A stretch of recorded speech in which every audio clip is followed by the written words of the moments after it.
The morning Lillian Hawkins walked into Caldwell, Kansas.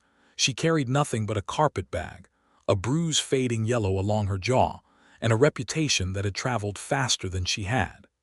It was the spring of 1878, and Caldwell sat at the edge of the Kisham Trail like a man leaning against a fence post, tired but too proud to sit down. Cattle dust hung in the air most days, and the sound of boots on boardwalks and the distant lowing of longhorns made up the town's heartbeat. It was a place where fortunes were made and broken in the same afternoon, where men came with ambitions and left with calluses, where women were either wives or working girls, and very little existed between those two categories in the minds of the townspeople. Lillian did not fit neatly into either. She had come from Wichita, though she told no one that. The story had preceded her by way of a cattle drover named Holt Ramsey, who passed through Caldwell 3 days before she arrived, drinking at the Lone Star Saloon, and telling anyone who would listen about the widow of Gerald Hawkins, a man who had gambled away a farm, a house, 2 horses, and his dignity before taking a fever and dying in a boarding-house bed, while his wife worked the laundry of strangers to pay for his medicine. Ramsey told the story with the casual cruelty of a man who found other people's misfortune entertaining, and by the time Lillian stepped off the stage onto Caldwell's Main Street, Mrs. Dunmore at the dress shop had already clucked her tongue about her, and Reverend Oates had already decided she would need close spiritual supervision, and the women of the Wednesday Sewing Circle had already categorized her as damaged in a way that made her both pitiable and slightly dangerous to decent society. She was 26 years old. Her hair was dark brown, almost black in shade, and she wore it pinned back in the no-nonsense style of a woman who had long stopped thinking about whether she looked pretty. Her eyes were a deep, still gray, the color of sky before rain, and they held a directness that made people uncomfortable, because Lillian Hawkins had spent too many years in difficult circumstances to bother looking away from things that were true. She found a room at Mrs. Calloway's boarding house, which was the only establishment willing to take a single woman without references, and only because Mrs. Calloway herself had once been in a precarious position and had not forgotten what it felt like. She was a small, wiry woman in her 50s with iron-gray hair and no patience for cruelty. She showed Lillian to a narrow room with a window that faced the back alley and a bed that creaked and a washstand with a cracked pitcher, and she said simply, "Breakfast is at 6. There's a lock on the door. The key is yours." Lillian said, "Thank you," and she meant it more deeply than the words could carry. She found work within the week at the Caldwell Mercantile, keeping the accounts, because she had a good head for numbers and Mr. Beecham needed someone reliable since his previous clerk had run off with a woman from the saloon.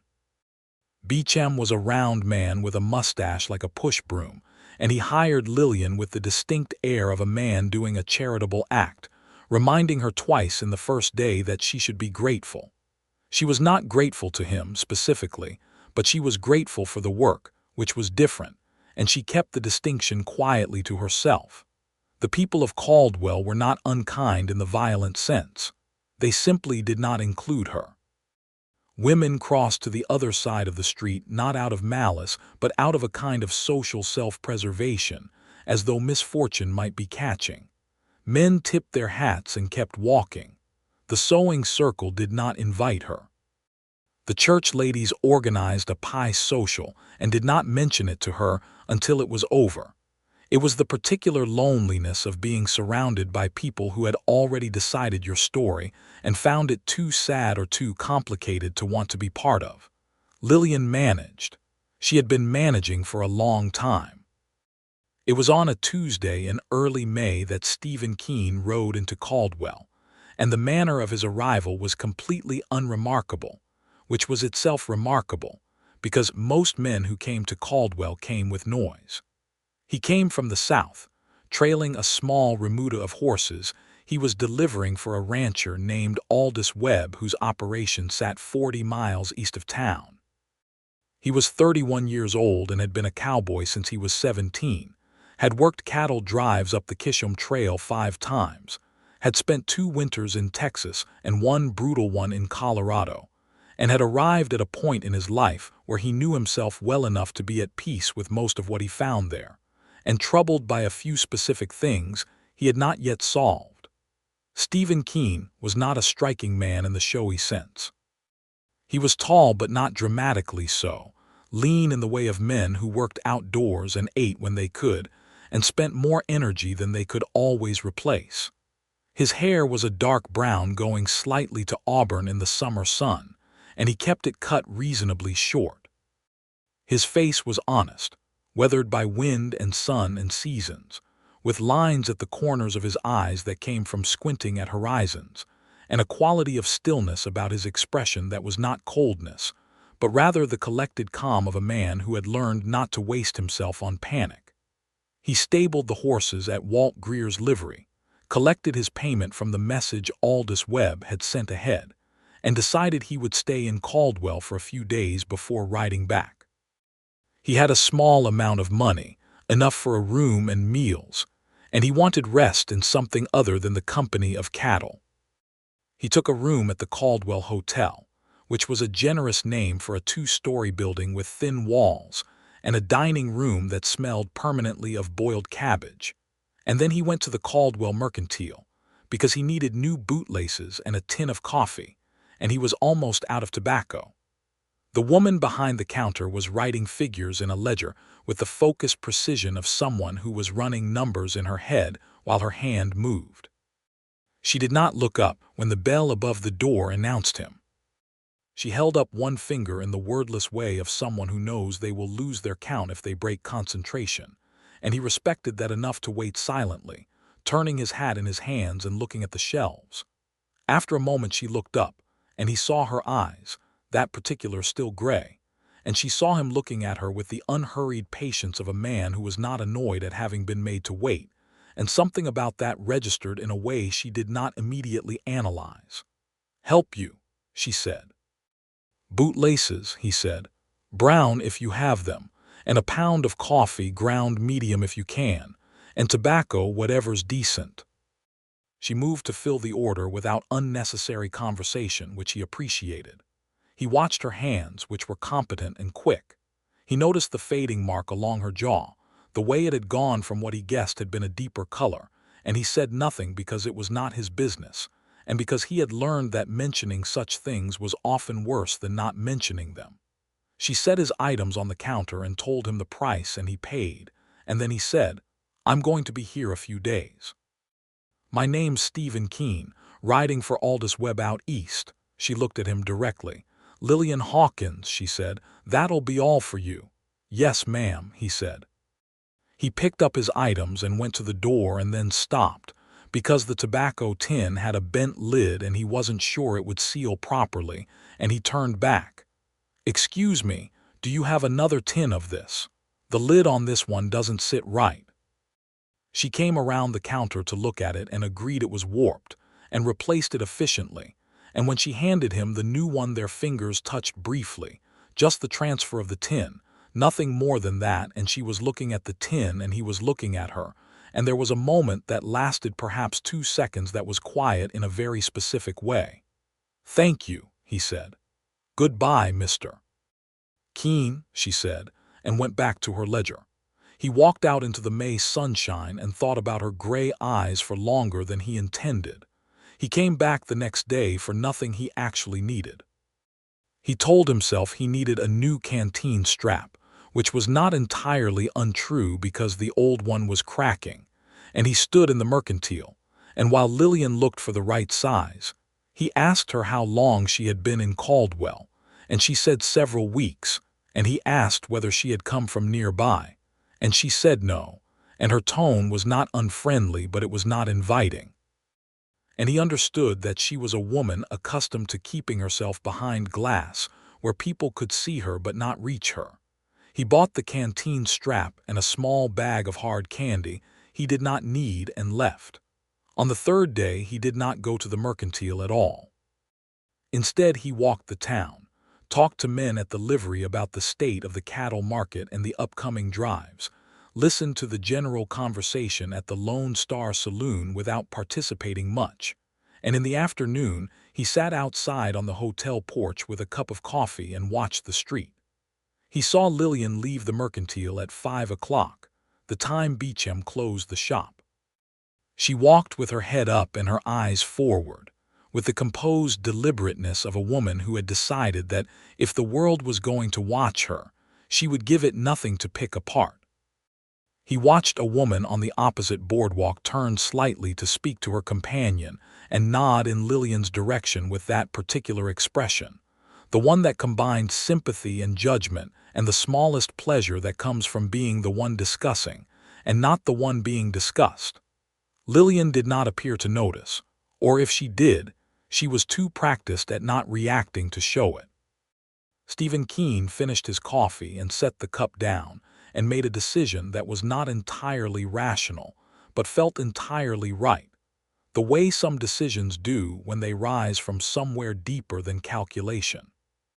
The next morning he went to the mercantile again, and this time he did not pretend about the reason. She looked up from the ledger and there was something in her expression, very small, that might have been the beginning of amusement. "Mr. Keene," she said.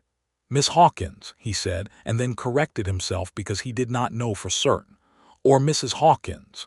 "Mrs.," she said, "though I've been a widow for 8 months." "I'm sorry for your loss," he said, and he meant it genuinely, though he did not know the nature of the loss, only its existence. She studied him for a moment. "What do you need today?" "I was wondering," he said, "if you'd walk with me after you close. Along the creek, if you're willing. There's a good stretch of cottonwoods south of town, and it's been a warm week, and I thought company might be pleasant." The silence that followed had texture to it. He watched her think, which was something she did with her whole face, the slight tightening of her brow, the downward flicker of her eyes. "People will talk," she said. It was not a refusal. It was a statement of fact presented as information. "People are already talking," he said gently. "I've been in town 4 days. I know the shape of it." She looked at him for another long moment. "You know what they say about me." "I know what Holt Ramsey said," Stephen replied. "I was at the Lone Star the night he came through. I didn't think much of him or his telling." Something shifted in her face, very slightly, a fraction of the glass moving. "What time is it now?" "3:15, he said. "I close at 5, she said. "Meet me at the south end of Main Street at 10 past if you're still of a mind." He was still of a mind. He was there at 10:05, leaning against the fence post at the end of Main Street with his hat in his hands. And when she came around the corner of the last building, she had taken her hair down from its practical pins, and it was loose around her shoulders. Not as a vanity, but simply as someone who had decided to allow herself 5 minutes of less armor. And he thought she looked like a woman who had been carrying something heavy for so long she had forgotten what it felt like not to. They walked to the cottonwoods along the thin creek that people called the Little Bluff, though it had no bluff, and the evening light came through the leaves in the way that only cottonwood light does, broken into moving pieces, restless and golden. The creek was low and murmuring to itself over smooth stones. For the first quarter-mile they did not speak much, but the silence was not uncomfortable. He found that interesting, because he had been around plenty of women in his life, and silence with strangers was usually either awkward or filled with the performance of not being awkward, and this was neither. She walked steadily beside him and looked at the water and sometimes at the far bank, and he watched her from the side without trying to hide that he was looking. "You a long-haul driver, then?" she asked finally, "moving horses from place to place?" "Mostly," he said. "I've done trail drives up to Abilene, up to Dodge, done range work in Texas. I'm not tied to one outfit permanent." "A drifter," she said, and it was not said with judgment, just classification. "Maybe," he said. "Or a man who hasn't found the right reason to stay somewhere." She made a small sound that he could not precisely interpret. They reached a wide flat stone near the water's edge, and she sat on it without ceremony, and after a moment he sat on a neighboring one, giving her enough space. "You're wondering what I'm doing," she said. It was a statement. "I'm not trying to wonder about you," he said. "I'm not that complicated. I thought you seemed like someone worth talking to, and I wanted to see if I was right." She turned to look at him directly, and he held her gaze steadily, which not everyone could do under that particular gaze, that direct, measuring, silver-gray look. "And," she said, "I think I was right," he said simply. She laughed. It was a short laugh, surprised out of her, and it transformed her face briefly into something unguarded and alive, and he thought that was one of the best things he'd seen in a long time. They stayed at the creek until the light turned deep orange and then purple, and they talked, carefully at first, the way people do when they have learned not to trust easily, and then more freely, the way the same people do when something in them decides this particular person might be worth the risk. She told him about the ledger work, about the satisfaction of numbers that balanced, about how she had learned figures from her father, who had run a small hardware business in Ohio before his health gave out. He told her about trail drives, about the Texas Panhandle in winter, about a horse he had once loved that broke its leg crossing the Canadian River, and what it had cost him to do what had to be done after. It was the kind of story a man only tells when he trusts the person he's telling it to, and he was a little surprised to find he had told it. When they walked back toward town, she said, "People will be talking about this." "Let them," he said. She was quiet for a moment. "I don't want your reputation damaged." He stopped walking, and she stopped because he did, and he looked at her with a quiet seriousness. "Lillian," he said, using her name for the first time. "I've slept on the ground in rainstorms, eaten salt pork for 3 weeks straight, and been kicked by a mule. My reputation is the last thing I'm worried about." She looked at him for a long moment, and then they walked back to town, and he thought the evening had gone about as well as anything had gone in quite some time. He stayed in Caldwell. He had no reason that was strictly practical. Aldous Webb did not need him back urgently. He had some money and no specific place he was expected. He told himself he was resting, recuperating from the drive, seeing what opportunities were around, and all of that was partially true, but the central truth was that he was not ready to stop seeing Lillian Hawkins, and he knew it, and he was honest enough with himself not to dress it up as something it wasn't. He found some work at Walt Greer's livery, helping with the horses, which Greer was glad of because the spring drive season was picking up, and there were more animals coming through than his 2 hands could manage well. It was not glamorous work, but Stephen was not a man who needed glamour, and it gave him a reason to be in town and something productive to occupy his time. He and Lillian walked along the creek again 3 days later, and this time they talked for longer, and the silence was even more comfortable. She brought apples from her room, wrapped in cloth, and they sat on the flat stone by the water and ate them while the evening birds came out. And she told him about Ohio, about the green of it after rain, about her mother who had made extraordinary pie from nothing and who had died when Lillian was 19, and about Gerald, her husband, with the measured honesty of a woman who had made her peace with something but was not going to pretend it was other than it was. "He was not cruel," she said, looking at the water. "He was weak, which is its own kind of cruelty in the end. He meant well at the start. Most people mean well at the start." Stephen was quiet, listening. "I work to keep us," she said, "and I don't regret the work because work is honest. I regret that I stayed when I knew better because I thought the kindest thing to do was stay, and I learned eventually that staying doesn't help a person who won't help themselves."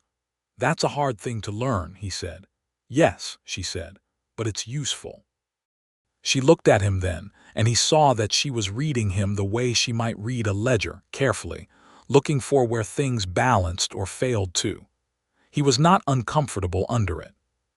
He was the kind of man who could be looked at squarely. "Why are you still here?" she asked. "In Caldwell." He was quiet for a moment, thinking about whether to say the true thing or a softer version of it, and decided the true thing was better. "Because of you," he said. "I think you knew that." She looked at the water for a moment. "I think I did," she said. "I wasn't sure what to do with it." "You don't have to do anything with it," he said. "I'm not asking for anything. I just wanted you to know." She turned the apple core over in her fingers, and then set it down on the stone. "I don't know what I have to offer anyone," she said, and there was a rawness under the flat delivery of it that he suspected she hadn't intended to show quite so clearly. "I don't think you see yourself right," he said. "I think you see what's been said about you and you've started to believe some of it." She said nothing, but something in her posture changed, a very small tightening. "You're steady," he said. "You're honest. You're not afraid of hard things, and you're not performing strength, you actually have it. Those are not nothing, Lillian. Those are a great deal." The evening was soft around them, the cottonwoods whispering, the creek saying its low, repetitive thing over the stones, and after a moment she said, "You're a strange kind of cowboy, Stephen Keene." "I've been told," he said, and she almost smiled. They walked back in the comfortable dark, close enough that their arms sometimes touched along the path, neither of them moving away. Things in the town had a way of composing themselves around rumor the way water composes itself around a stone. People noticed that the Keene man from the hotel was spending time with Lillian Hawkins, and opinions formed and circulated according to the nature of the people holding them. Mrs. Dunmore at the dress shop said it was a shame, because he seemed like a decent man, and what could he possibly know about her circumstances? The Reverend Oates said from the pulpit in indirect but unmistakable terms that Christian society depended on the integrity of social bonds, which everyone understood to mean something specific about certain people in the congregation without him having to say the names. Walt Greer, who had gotten to know Stephen through the livery work, said the man was sound and hardworking, and he didn't see what all the fuss was about. Mrs. Calloway told her boarding-house table that Lillian Hawkins was one of the better women she'd had under her roof, and anyone who thought otherwise was welcome to keep their opinions to themselves. Lillian heard the talk, because in a town of 3,000 people in 1878, you heard everything eventually. She sat with it the way she sat with most hard things, quietly, letting it move through without letting it take root. She had decided, after many years of allowing other people's assessments of her to carry weight, that she would take seriously only the opinions of people who had actually looked at her with the intention of seeing her truly. The Wednesday sewing circle had never made that effort. Mrs. Dunmore had not. Reverend Oates certainly had not. Stephen Keene had. She thought about that on a Thursday evening while she was going over Beecham's accounts, and she put the pencil down for a moment and looked at the numbers without seeing them and let herself notice what she was feeling, which was something she had not done in a long time because feeling things carefully had not always served her well. What she found was a cautious warmth, and under the caution, something less cautious that she was not entirely sure how to handle. He came into the mercantile on Friday afternoon, not at the end of the day this time, but earlier around 2 when the shop was quiet. He was dusty from the livery work, his sleeves rolled to the elbows. He did not pretend he needed something. "I'd like to ask you to Sunday dinner," he said, standing at the counter. "At the hotel dining room with me." She looked at him. "Sunday dinner at the hotel dining room is a public event." "Yes," he said. "The whole town will see us." "I know," he said. "That's all right with me. I want to be clear about my intentions, Lillian. I think you deserve that." She looked at him for a long moment, and then she said, "What are your intentions, Mr. Keene?" He was quiet for a moment, and when he spoke it was with the direct simplicity of a man who had thought carefully about the thing he was about to say.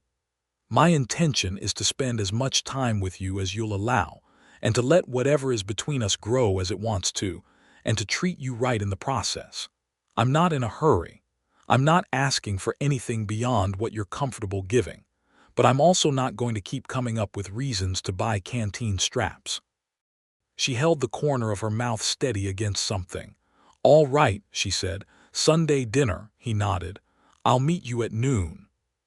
Sunday arrived clear and warm, with a good breeze coming off the plains that kept the heat honest. Lillian wore her good dress, which was a dark blue wool she had owned before things had gone wrong and which still fit well, and had not lost its color, and she put her hair up properly and wore the small pearl earrings that had been her mother's. When she looked in the glass above the washstand, she thought she looked like herself, The self she had been before years of managing crisis had pressed down on her like a flat stone, and that was something. Stephen was waiting at noon at the hotel steps, and he had made an effort. He wore a clean dark shirt and his coat, and he had gotten a fresh haircut from the town barber. And when he saw her coming along the boardwalk, something in his face opened up, like a window being raised on a warm day, and she felt the warmth of it at a distance. He offered his arm and she took it, and they went into the hotel dining room together. And yes, people saw them. And yes, there was the particular silence that falls over a room when something has shifted.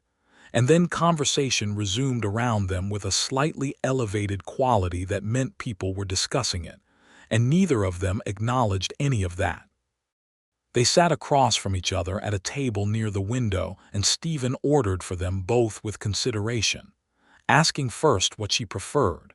And they ate roast beef that was adequate and potatoes that were good and green beans that were overcooked but inoffensive, and they talked about everything and nothing. He told her about a cattle drive he had ridden when he was 23, getting caught in a lightning storm so large and vivid that the whole herd went electric with fear, cattle running in every direction. The sky lit up like the face of something enormous and angry, and 6 men riding in every direction trying to turn what couldn't be turned.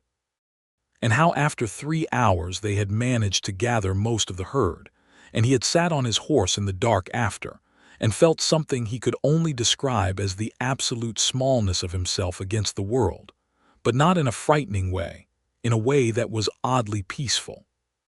"I think when you truly understand how small you are," he said, "you stop spending so much effort being important and you just live." It made things simpler. She listened with her chin in her hand and her eyes fixed on him. "Most men I know would have told that story to prove how brave they were," she said. "You told it to explain how small you are." "Bravery's not interesting," he said.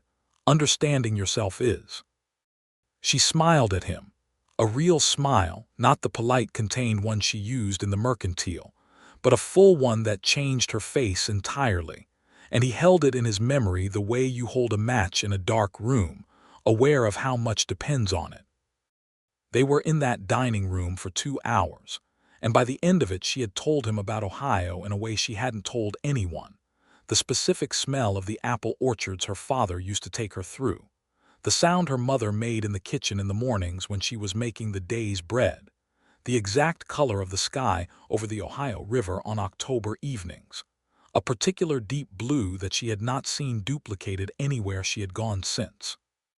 She talked about those things as though setting down objects she had been carrying privately for a long time, and he received each one with the attention it deserved. And she felt, afterward, lighter in a way she could not fully account for. May passed into June with the warmth that meant summer on the plains, the grass going golden at the edges, and the cicadas beginning their electric argument in the evenings. Stephen kept his room at the hotel and his work at the livery, and everyone in Caldwell knew that he and Lillian Hawkins were a thing, though they were a thoroughly proper thing, and there was nothing anyone could specifically point to except that they walked together and ate together and talked at great length, and that she laughed more, which some people found suspicious and others found simply pleasant.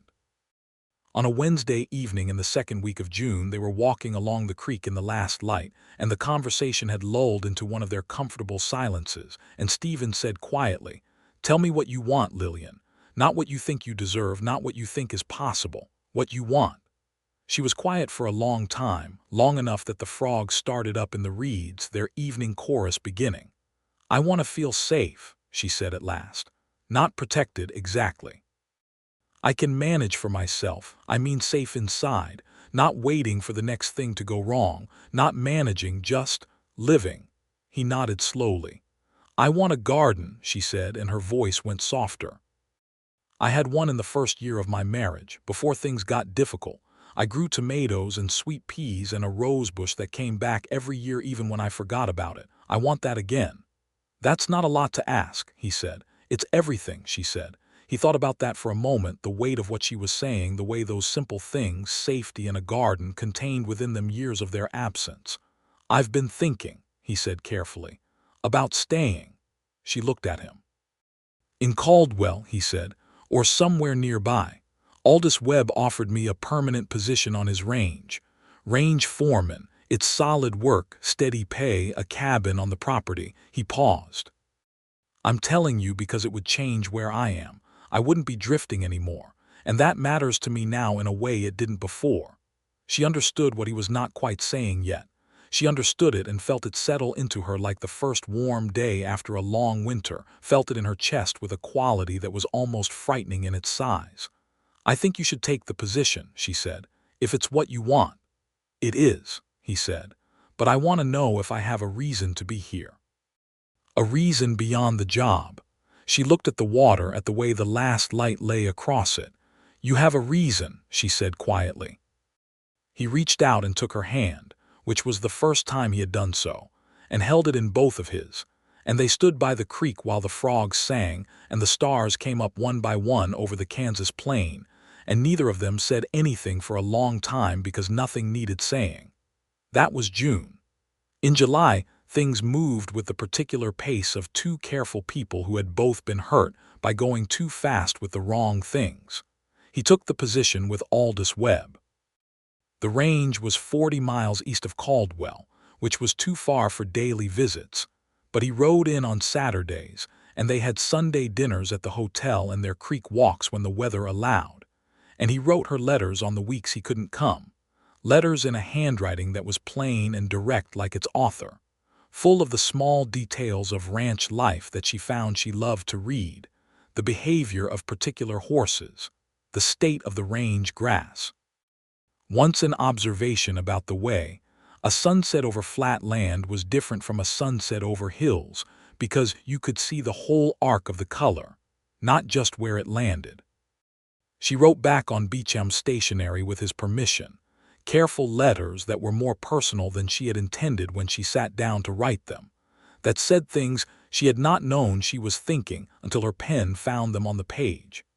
She described the mercantile's customers, small portraits of town characters she had observed with a dry exactness that made him laugh when he read them alone in his cabin on winter nights. She described the quality of light on Main Street in the mornings, and the sound of the wind through the gap between the mercantile and the gunsmith's shop next door, and the particular satisfaction of a ledger that balanced perfectly on a Friday afternoon. She described once having a dream about the Ohio apple orchards and waking up feeling her mother had just been in the room, and then crossing that out and writing it again because she had started to believe he was someone worth being vulnerable with. He kept her letters in the inside pocket of his coat, which he noticed, and then he noticed he didn't mind noticing it. On a Saturday in late August, he came into Caldwell and went to the mercantile as he always did first, before anything else, because she was there. She was behind the counter, and Beecham was in the storeroom, and a woman from the Wednesday sewing circle named Clara Foote was at the counter purchasing ribbon. Clara Foote was not cruel exactly, but she was a dedicated participant in the social ordering of Caldwell, and she looked at Stephen when he came in with the expression of a woman doing rapid calculation. "Mr. Keene," Clara Foote said, "I didn't know you were acquainted with Mrs. Hawkins." "We're well acquainted," Stephen said pleasantly, coming to stand at the counter a comfortable distance from Lillian. "She's a fine woman." Clara Foote looked between them with the alert attention of a person who is storing information. "Well," she said, "yes, I suppose she works hard," which was the closest she could manage to a compliment without fully committing. "She does," Stephen said. "And she's clever and kind, and the best company I've found in Kansas." The silence that followed was the particular silence of a social equation being recalculated in real time. Lillian, behind the counter, was looking at the ribbon she was cutting with the focused attention of someone who is working very hard not to smile. Clara Foote purchased her ribbon and left with a thoughtful expression, and Stephen looked at Lillian, and Lillian looked at him, and she said, "You didn't have to say that." "I know," he said. I wanted to. She set the scissors down on the counter. She'll tell everyone. Good, he said. Let them hear something true for a change. In September, the weather shifted toward autumn with a sharpness that swept down from the north in the night, changing the character of the mornings from lazy to brisk. Lillian found herself thinking about winter, about the practical things of winter in Kansas. The cold in her boarding house room that the thin walls did not keep out, the cost of coal for the small stove, and also the less practical thing of winter, which was the longer distances and harder roads that would make Stephen's Saturday rides more difficult. On a Saturday evening in the last week of September, they were sitting on the porch of the hotel, which was allowed and appropriate, having tea from cups the hotel provided, because autumn had made the creek walk less comfortable, and the evening was that precise blue of early fall after the sun was down but before full dark. She had a shawl over her shoulders, and he was turned slightly toward her, and they had been talking for 2 hours and had fallen into a quiet. He was looking at his hands, which was something he did when he was thinking carefully about something. "Lillian," he said. "Yes," she said. "I have something I want to ask you, and I want to do it right. I've been thinking about how to do it right for about 6 weeks." She was very still. "I know I'm not a wealthy man," he said, looking at his hands.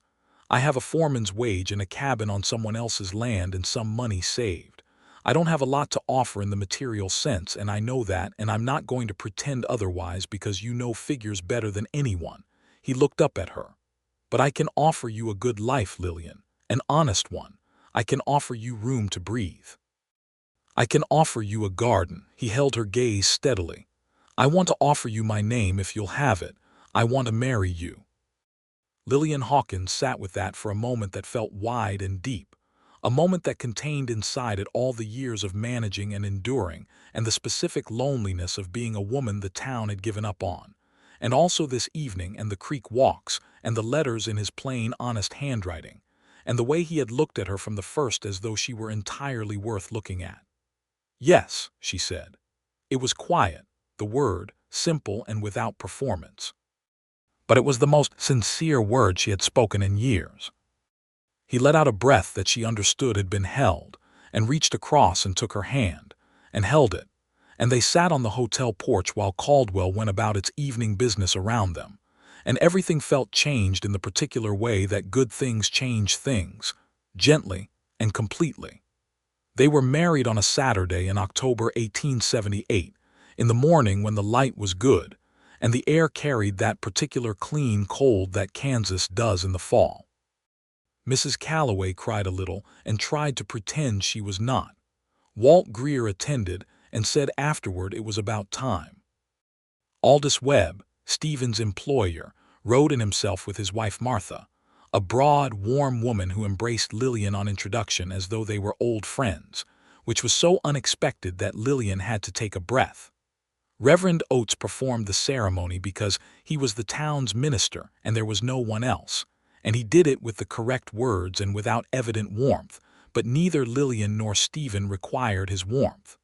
They required only the words. When the ceremony was over and Stephen put the ring on her finger, which was a simple gold band he had bought in Caldwell 3 weeks prior and kept in his coat pocket where her letters had been, he looked at her with an openness that she was still not entirely accustomed to, that quality in him of having no secondary agenda, of simply meaning exactly what he appeared to mean. "Mrs. Keene," he said quietly. "Mr. Keene," she said, and allowed herself the full smile. They rode out to the Webb Ranch that afternoon in a wagon Stephen had borrowed from Greer, and the plains were enormous around them in their fall gold, and the sky was the color of a pale blue plate, and the air smelled of dried grass and distance. And Lillian sat beside Stephen on the wagon seat with the wool blanket over her knees, and she thought that this was the first time she had moved toward something rather than away from something in a very long time, and the distinction felt enormous.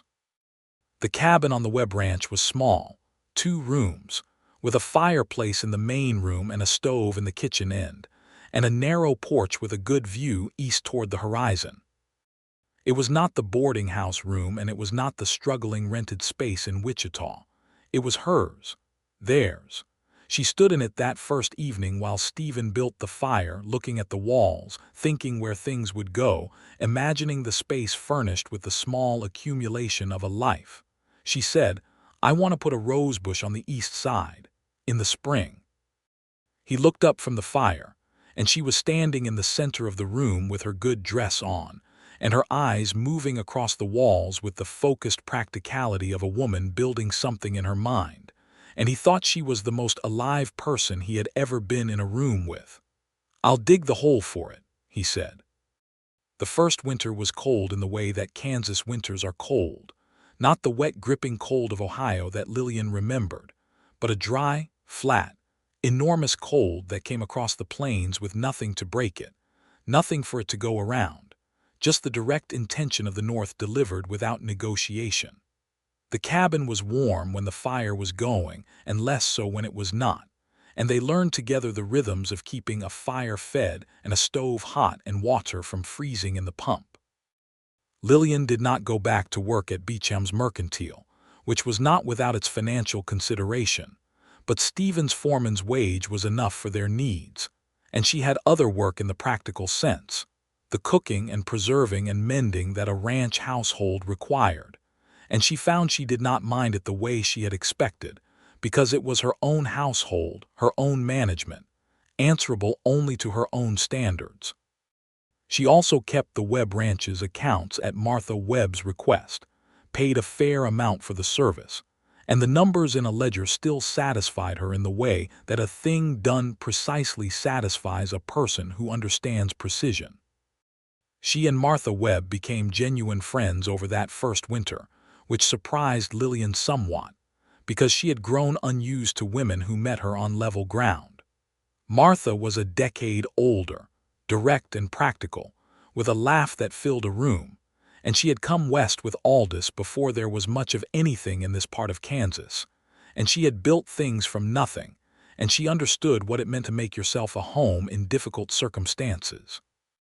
She did not know exactly what Lillian's circumstances had been, but she was perceptive enough to understand their general shape, and she simply never addressed them, which was the best possible way to address them.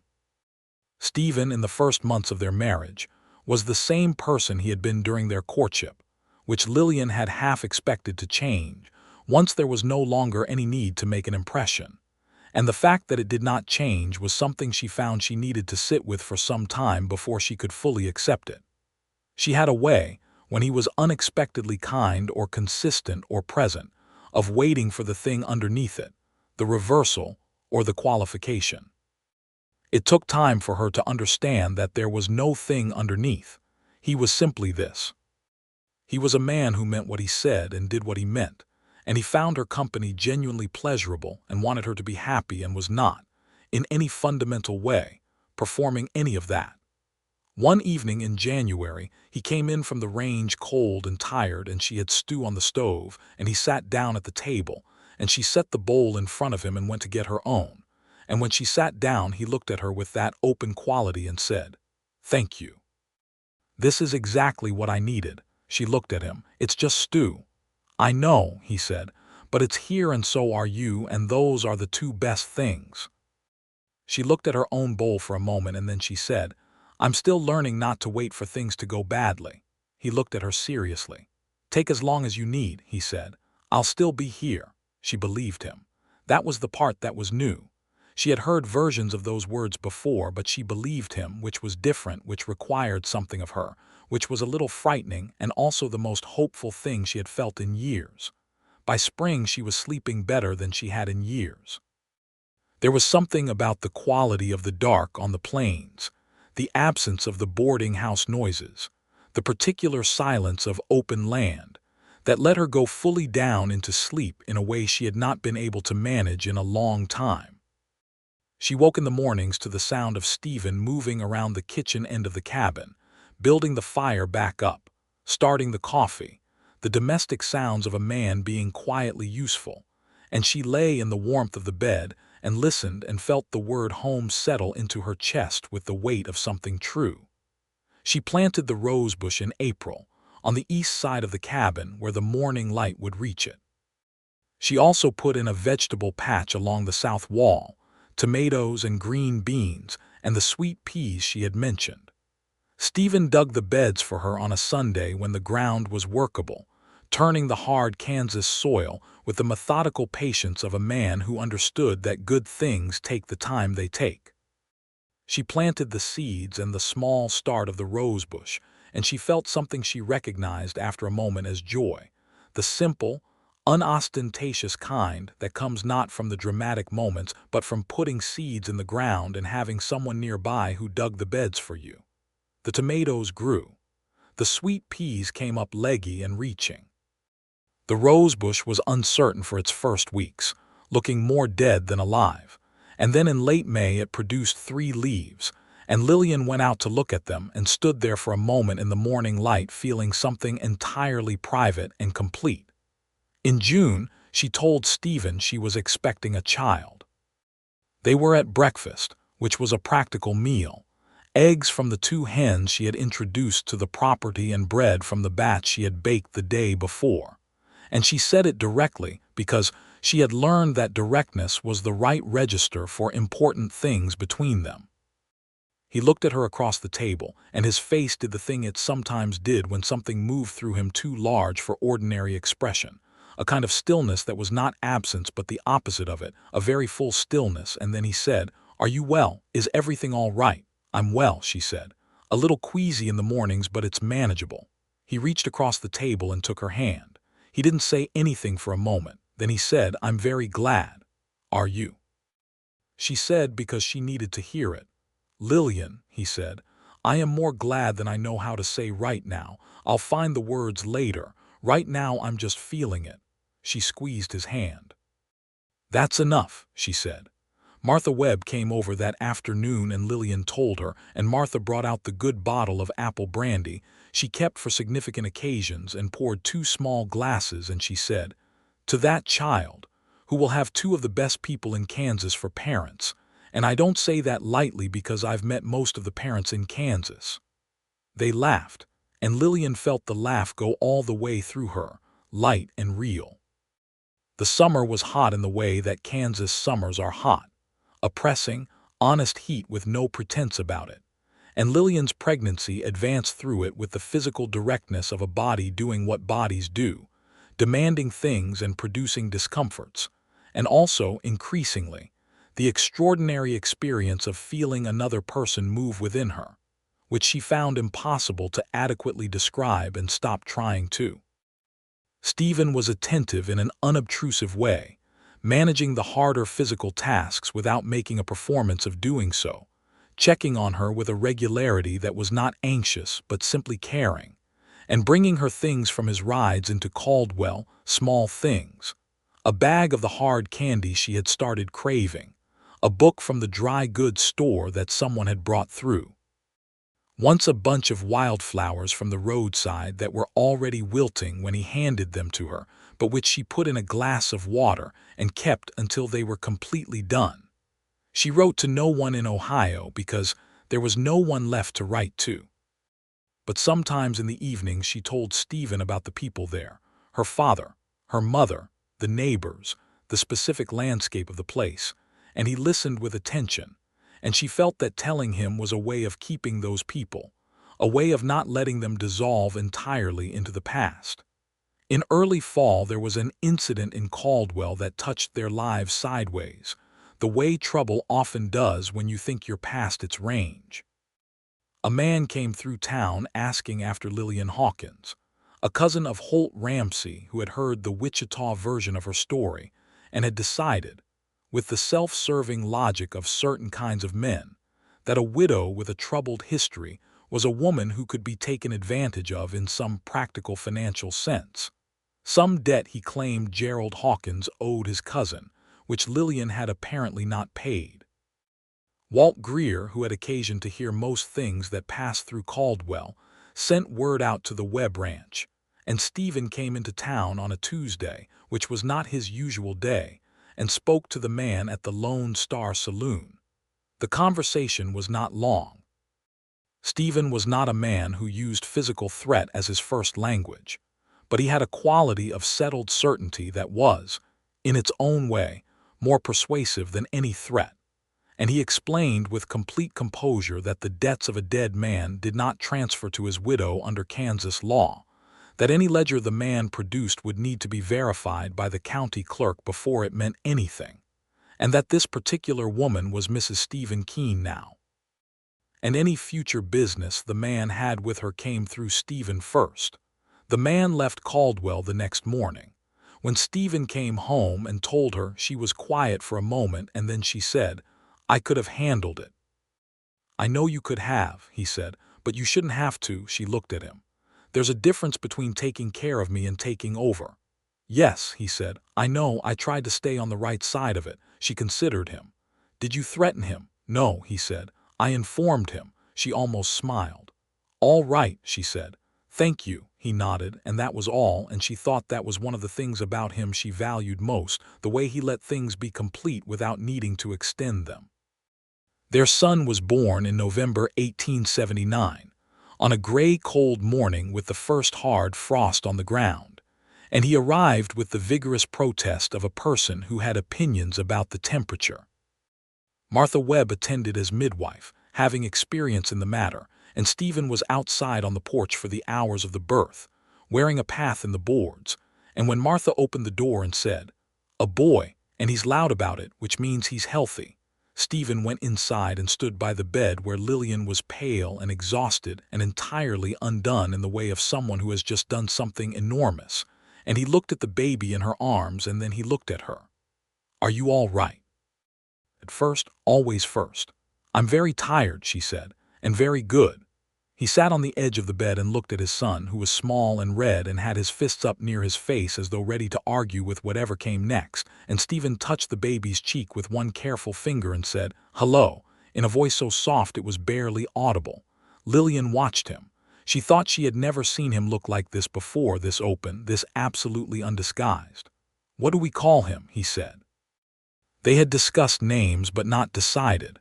She looked at the baby, who had dark hair like hers, and eyes that were currently the unfocused deep blue of all newborns, which would settle later. "James," she said, "for your father." Stephen had mentioned his father once briefly, a quiet man who had died when Stephen was 20, who had been a decent man who worked hard and loved his family without making speeches about it, which was its own kind of love. Stephen looked at her when she said it, and she saw that she had gotten it right. "James," he said. "James Keene."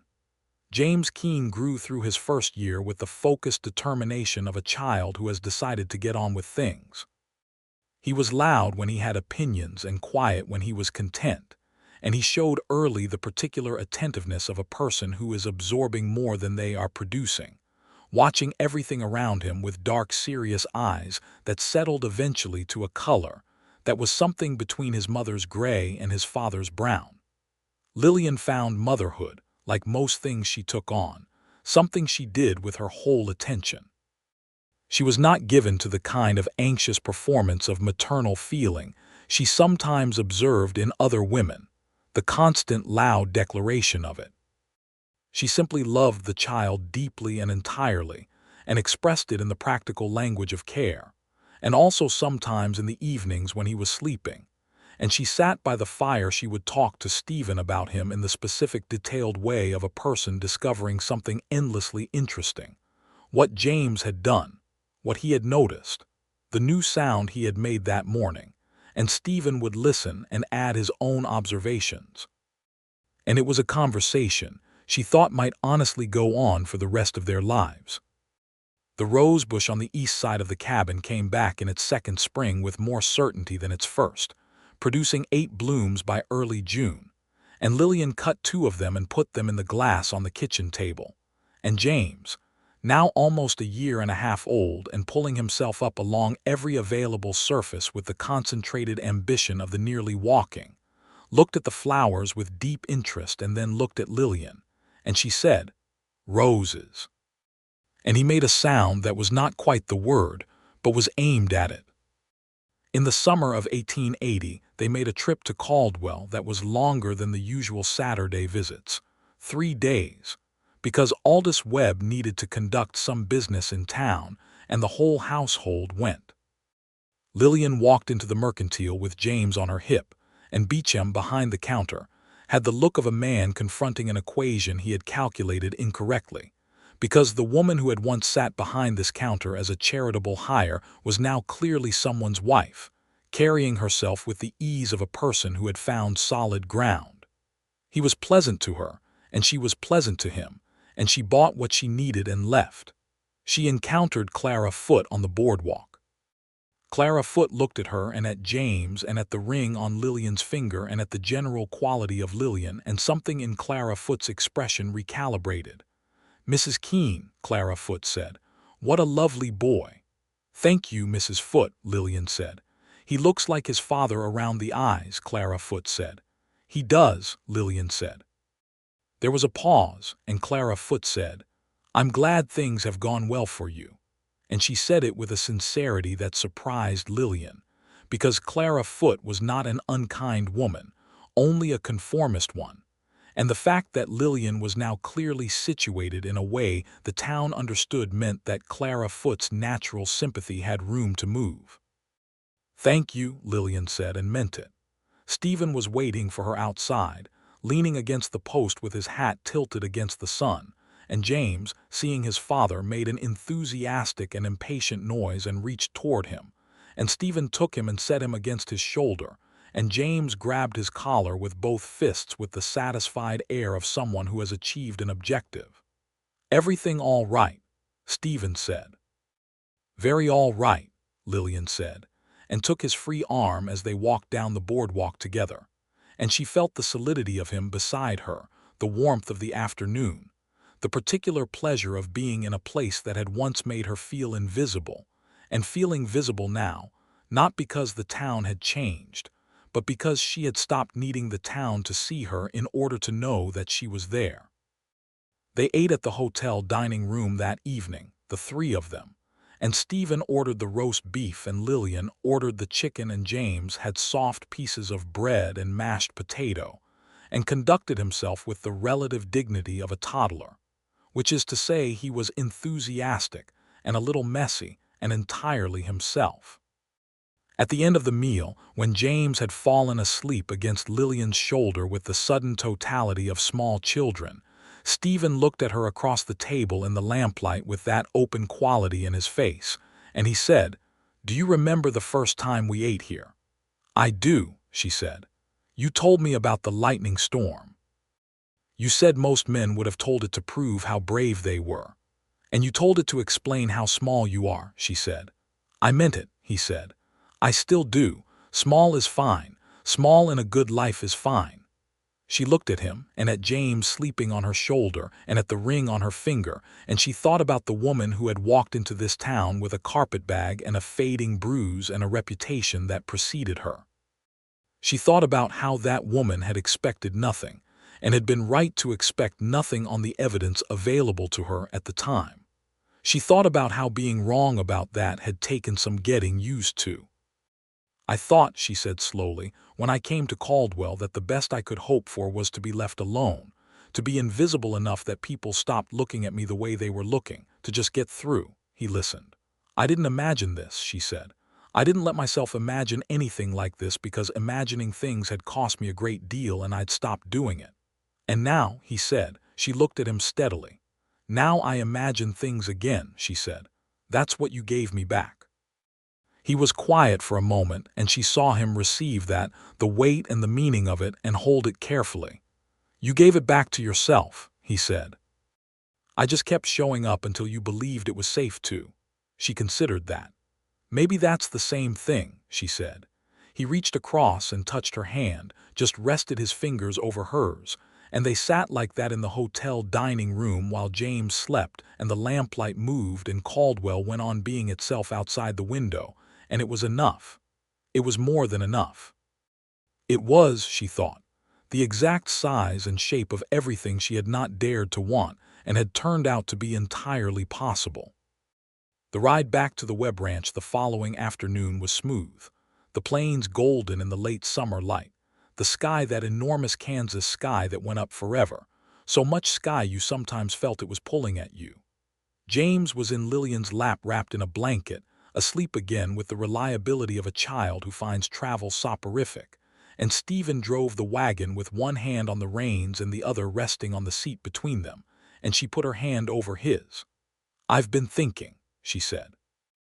"About," he said, "whether to write to Aldous about the possibility of us taking a parcel of land," she said, "the east section near the creek. He mentioned once he might be willing to sell a portion eventually. It's good land, and I've been thinking about what it would mean to have something that was ours, not a cabin on someone else's property." He looked at her with a smile that came into his eyes first. "You've been running the numbers." "I have," she said. "We could manage it. We'd have to be careful for the first few years, but we could manage it." "Talk to Aldous," he said. "I think he'd be fair about the terms." "I'll talk to Martha first," Lillian said. "She knows him better than anyone."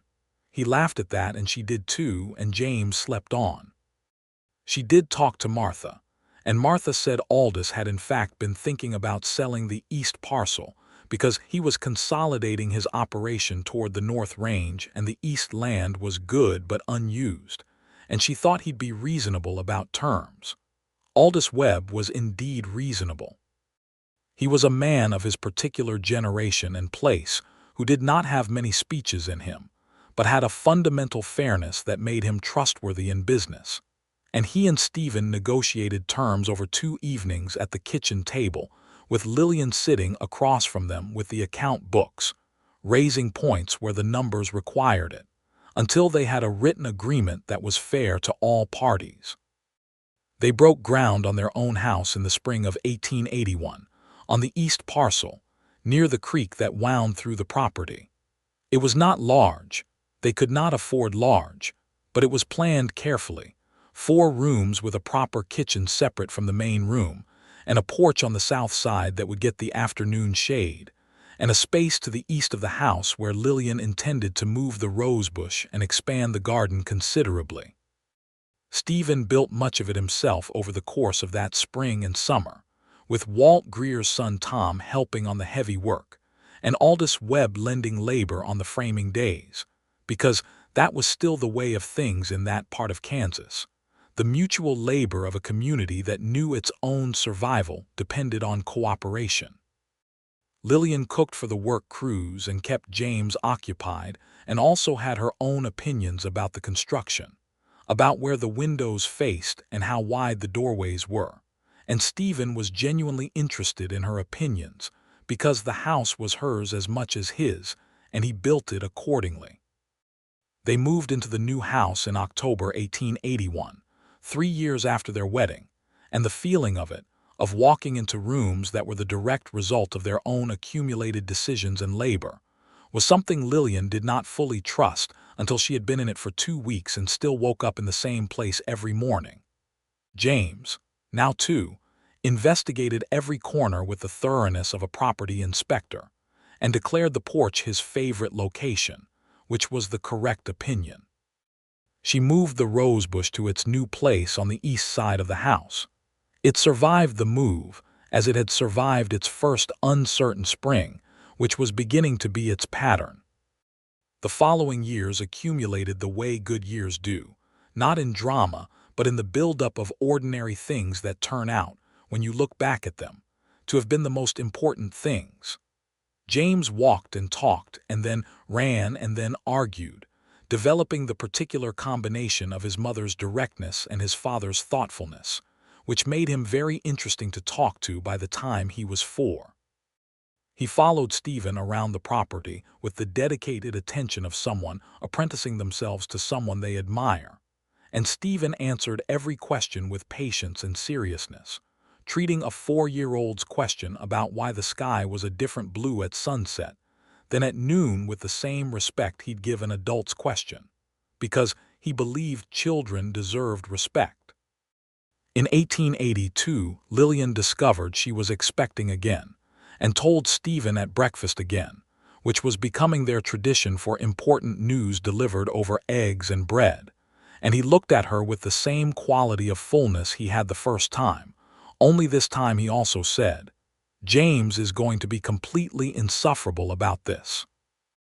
James was, in fact, completely enthusiastic about it in the way of small children who have no understanding of what anything entails, only that it will be interesting.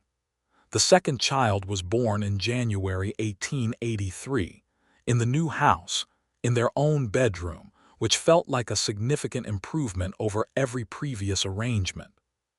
She was a girl, with Stephen's coloring and Lillian's directness of expression, and they named her Alina, for Lillian's mother whose middle name it had been. Stephen held her with the same careful attention he'd held James, with that quality of being fully present to the thing happening, and Lillian watched him from the bed with the exhausted clarity of someone who has just done something enormous and can now see everything very precisely. "Hello, Alina Keene," Stephen said to the baby, who regarded him with the unfocused intensity of the newly arrived. "She has your chin," Lillian said. "She has your expression," he said. "She's already evaluating something." Lillian laughed, which was still the best sound in any room it happened in. James, brought in to meet his sister by Martha Webb, who had attended again, looked at Alina with the scientific seriousness of a 4-year-old confronting new information. He touched her hand with one careful finger, very like the way Stephen had touched his cheek in the boarding-house cabin years before, and she reflexively gripped his finger, which was Alina's first interaction with her brother, and which made James's eyes go wide and delighted. "She held my finger," he said. "She did," Stephen said. "She knows me already," James said with complete confidence. Lillian met Stephen's eyes over James's head, and they held the shared warmth of it, the specific shared warmth of two people witnessing their family be itself. Spring came, as it always did on the Kansas plains with the certainty of a promise kept, and the rosebush on the east wall of the house produced more blooms than it had in any previous year, enough to cut a full glass of them and have some left on the bush. Lillian stood in front of it on a May morning with Alina on her hip and James somewhere behind her investigating something with a stick, and she looked at the blooms and felt the years behind her, all of them, the hard ones and the present good one, and she felt them not as a weight, but as the structure of the thing she was standing in, the way a foundation is underground but holds everything above it. She thought about the woman who had walked off the stage in Caldwell in 1878 with nothing but a carpetbag and a reputation she hadn't earned and no particular expectation of grace. She thought about a Tuesday in May when a cowboy had come into Beecham's mercantile for bootlaces and had waited patiently while she finished a column of figures. She thought about a creek walk in the evening light and a Sunday dinner, and a letter written on ranch stationery that said things she hadn't known she was thinking until the pen found them, and a simple question asked on a hotel porch in autumn that she had answered with a single quiet word that turned out to contain a whole life inside it. Stephen came around the corner of the house from the direction of the barn, hat in hand, and stopped when he saw her standing at the rosebush, and looked at her in the morning light with exactly the same quality of attention he had looked at her with since the very beginning, that unhurried, seeing quality as though she was always worth looking at, always worth taking the time to see clearly. "Good morning," he said. "Good morning," she said. He came and stood beside her and looked at the rosebush, which was extraordinary this year, really extraordinary, and he said, "The bees are going to be very pleased about this." "I know," she said. "I am too." He put his arm around her, and Alina reached up and grabbed his collar with both fists the way James always had as a baby, and from somewhere in the yard James made a sound of discovery related to whatever the stick had found, and the morning went on being a morning, warm and specific, and full of the exact right things. That evening, with the children asleep and the house settled and the fire low and the Kansas night enormous outside the windows, they sat together on the south porch where the air was mild, and the stars were the particular abundance of stars that only shows itself far from town lights, and Lillian said, not planning to say it but finding that she wanted to, "I think I am, finally, entirely happy." Stephen was quiet for a moment, listening to the night sounds, the frogs along the creek, the distant call of something in the dark. "Not finally," he said gently, "just now. The finally makes it sound like it was late arriving." She thought about that. "It wasn't late," she said. "It was exactly when it was supposed to be." He nodded. "That's it," he said. "That's exactly it." She leaned against his shoulder and he put his arm around her, and they sat on the porch of their own house on their own land while their children slept, and the rosebush on the east wall held its blooms in the dark, and the stars did their ancient, indifferent, beautiful work overhead. There were more years ahead of them, years with their ordinary troubles and their ordinary pleasures. Another winter that was harder than expected.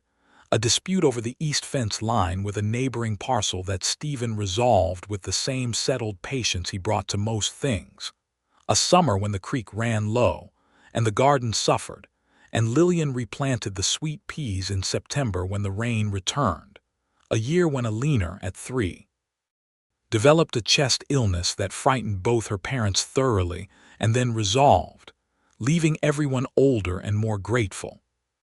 James, at 8, began to show the specific talent for working with horses that Stephen had, and Stephen began teaching him with the seriousness of a man transmitting something important, taking time after the day's work to show him how to read an animal's mood, how to approach and earn trust, how to be patient when patience was what was needed.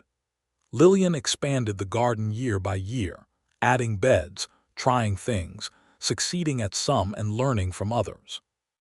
She kept accounts for 2 neighboring ranches in addition to their own, riding out once a month in good weather, and she was known in the surrounding area as someone precise and trustworthy with figures, which was a reputation she had built herself, with no one's help, from the ground up, and which she was quietly proud of in the way she was proud of things she had earned rather than been given. In 1886, when James was 7 and Alina was 3, and the house had expanded by a single added room to accommodate the growing family, Lillian sat down one evening to write a letter, which was not unusual. But this letter was addressed to a woman in Caldwell she had not previously spoken to, a new arrival, recently widowed, who had been in the town 2 weeks, and whom Lillian had heard about through Martha Webb's reliable network of information. The woman's name was Vera Sands, and she was 24, and she had come from the East with no family and no connections, and she was working at Beecham's Mercantile, which was apparently still doing the same good deed it had done for Lillian 8 years before, because Beecham was not a bad man, only a self-important one. Lillian wrote to Vera Sands and invited her to Sunday dinner at the Keene property when she could arrange transport, and said that if she needed a ride, there was a man named Walt Greer at the livery who was trustworthy and would charge fair. She said the roads were good in good weather, and the house was not hard to find, and there was always room at their table. She did not say why she was writing. She did not need to.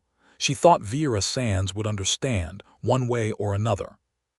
She sealed the letter and set it beside her to be sent with the next rider to Caldwell, and she went to bed and lay in the dark beside Stephen, who was already asleep, deep and quiet as he always slept, and she listened to the sound of the house around her, the particular breathing of a home that is full of the right things, and she thought that she had learned, finally and without reservations, to believe in the possibility of good things for people who had once been told they were past the point of deserving them.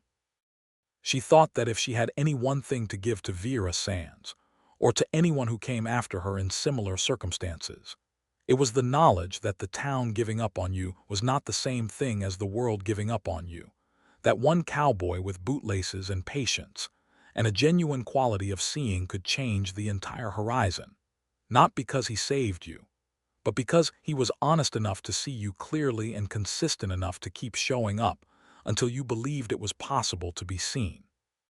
She did not think all of that in those precise words, because people do not think in precisely arranged paragraphs, but she felt the shape of it, warm and complete in hers, while the stars made their vast indifferent circles outside the window, and the man she had married breathed steadily beside her.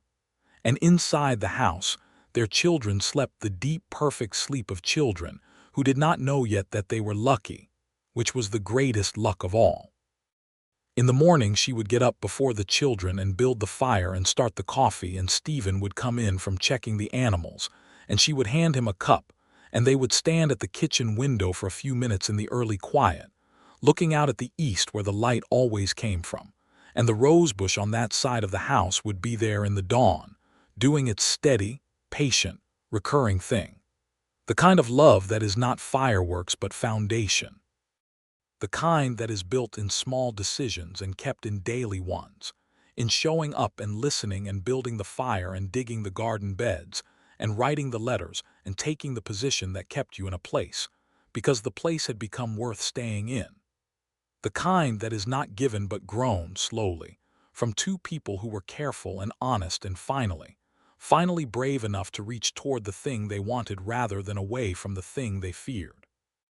That was the life of Lillian Keene, who had once been Lillian Hawkins, who had once been the woman the town of Caldwell had given up on before she arrived. She had accepted a cowboy's name quietly, on a hotel porch in the autumn of 1878, and inside that quiet acceptance had been every rose, every letter, every morning of her own kitchen and her own land, every year of sleeping without waiting for things to go wrong, every look from a man who had never once looked at her with anything less than the full attention she deserved. It was enough. It was more than enough. It was the entire shape of a good life, and it was hers.